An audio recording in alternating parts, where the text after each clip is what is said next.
আসসালামু আলাইকুম। আপনারা যারা আমার আগের ভিডিওগুলো দেখেছেন তারা হয়তোবা দেখেছেন যে সকালবেলা আমার ছাগলের খামারের ১ম কাজই হলো গিয়ে ছাগলের দুধ দহন করা। এবং প্রতিদিনের ন্যায় আজকেও অতি সকালবেলা ঘুম থেকে উঠে ছাগলের দুধ দহন করতে আসলাম। কিন্তু আজকের আবহাওয়াটা মানে এমন যেকোনো সময় বৃষ্টি নেমে যেতে পারে। তাছাড়া এখন যেহেতু বৃষ্টির সময় বৃষ্টি নামবে এটাই স্বাভাবিক।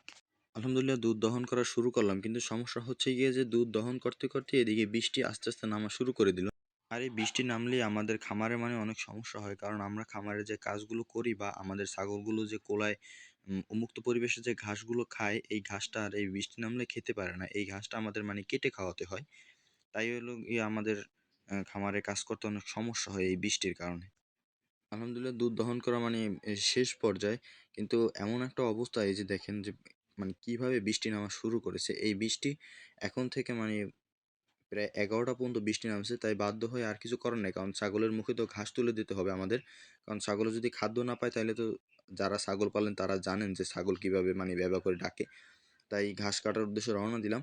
আপনারা যারা ছাগল পালেন তারা তো জানেন যে বৃষ্টি হোক বা ঝড় হোক ছাগলের মুখে ঘাস তুলে দিতেই হবে। যেহেতু ছাগল পালি এবং ছাগল ঘাস খেয়েই বেঁচে থাকে এবং অন্যান্য দানাদার খাবার খায়। কিন্তু ঘাসের বিকল্প তো আর কিছু নেই। তাই যেরকমই হোক ছাগলের জন্য ঘাস তুলে আনতে হবে।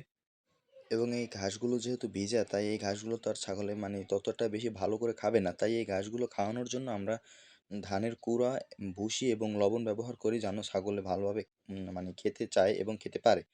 আর এই ঘাসগুলো যদি বড় হইতো তাহলে মানে এই ঘাসগুলো আমরা ছোট, ছোট সাইজ করে দিতাম যেন ছাগলে মানে ভালোভাবে খেতে পারে। কিন্তু এই ঘাসটা পর্যাপ্ত পরিমাণে ছোট আছে। তাই এই ঘাসটা আর আমরা ছোট সাইজ করলাম না।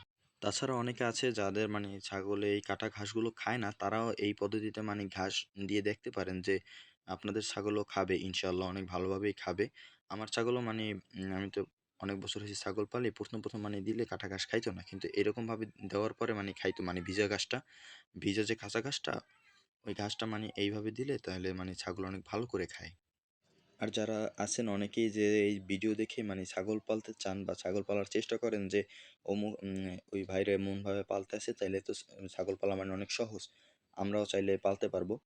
তাদের উদ্দেশ্যে একটা কথা যে ভাই শুকনার সিজনে যেরকম ইচ্ছা সেরকম মানে পালা যায়। কিন্তু এই বর্ষার সিজন আসলে যেমন এই আজকে আমার এই বৃষ্টিতে ভিজে তারপরে ঘাস আনতে হলো। আর আজকে যে এই ঘাসটা আনছি এই ঘাসটা আমি একবারই ছাগলকে দিতে পারবো। আর এই এতগুলো ছাগলকে তো আর একবারে এই কয়টা ঘাস দিলে আর ছাগলের পেট ভরবে না। তাই সারাদিনে এই ঘাসগুলো আবারও আমার ২-১ বার কাটতে যেতে হবে।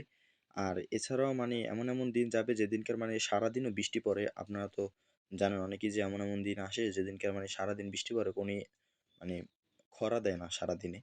ওই সময়টা তো আরো বেশি সমস্যার সম্মুখীন হতে হয় আমাদের যারা আমরা ছাগল পালি।